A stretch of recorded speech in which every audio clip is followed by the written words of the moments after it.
ایک گاؤں میں ایک شخص تھا جو دن رات محنت کیا کرتا تھا اور اس محنت سے جو پیسے ملتے اس کا ایک سونے کا سکہ خریدتا اور اپنے پاس رکھ لیتا۔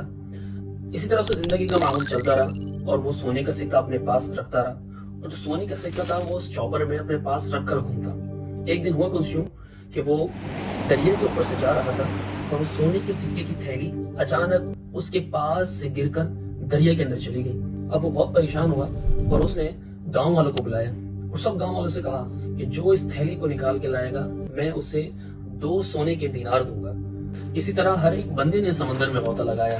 ہر بندہ باری باری سمندر کے اندر جاتا لیکن وہ تھیلی تک نہیں پہنچ پاتا کیونکہ وہ سکے کی تھیلی سمندر کے ڈیپ میں جا چکی تھی۔ اب ایک شخص آیا جو بہت اچھا سوئمر تھا، سمندر کے تہہ تک گیا اور وہ تھیلی اٹھائی اور وہ مالک تک پہنچا دی۔ مالک بہت خوش ہوا کہ میرے پاس سونے کے سکے کی تھیلی آ گئی۔ اب اس شخص نے مطالبہ کیا کہ آپ نے جو کہا تھا کہ 2 سونے کے سکے آپ جو سمندر سے اس تھیلی کو نکال کے لائے گا آپ اسے دو گے، تو لاؤ میرے 2 سونے کے سکے دو۔ اب اس شخص کے دل میں لالچ جاگا اور اس شخص نے سوچا کہ میری اتنی محنت کمائی اور میں 2 سونے کے سکے اسے دے دوں؟ نہیں۔ اب اس شخص نے کہا یہ تھیلی وہ تھیلی نہیں ہے جو میں نے اعلان کرا تھا، اس تھیلی میں تو کچھ اور ہے اور اس تھیلی میں تو سونے کے سکے زیادہ تھے، اس تھیلی میں تو سونے کے سکے کم ہیں، یہ وہ تھیلی نہیں ہے۔ یہ معاملہ لڑائی کی حد تک جا پہنچا۔ اب گاؤں والوں نے ان دونوں کو قاضی کے پاس لے کر جانے کا فیصلہ کیا۔ قاضی چونکہ بہت ہوشیار ہوتے ہیں، بہت ذہین ہوتے ہیں، قاضی کے پاس جب لے کر جایا گیا ان دونوں نے اپنا اپنا مسئلہ بتایا۔ اب قاضی سمجھ گیا کہ یہ جس کی سونے کے سکے کی تھیلی ہے یہ لالچ میں آ گیا ہے اور یہ جھوٹ بول رہا ہے۔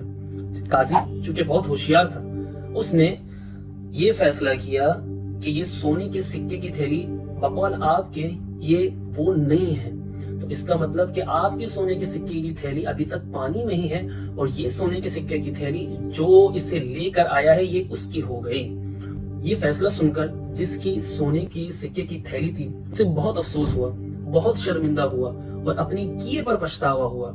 یاد رکھیے گا لالچ میں آ کر بندہ اپنے پاس جو ہوتا ہے اسے بھی کھو بیٹھتا ہے، لالچ میں آ کر بندہ جو حلال مال ہوتا ہے اسے بھی جوئے میں لگا کر دیگر کھیلوں میں لگا کر اپنے مال کو برباد کر دیتا ہے۔ اسی طرح کرکٹ، فٹ بال، اسنوکر جیسے دیگر کھیلوں میں اپنے مال کو لگا کر ڈبل کے چکر میں آ کے اپنے مال کو حرام کر دیتا ہے اور کئی مرتبہ وہ ہار بھی جاتا ہے، پیسے بھی ڈوب جاتے ہیں۔ یاد رکھیے گا لالچ بری بلا ہے، لالچی ہمیشہ ناکام رہتا ہے۔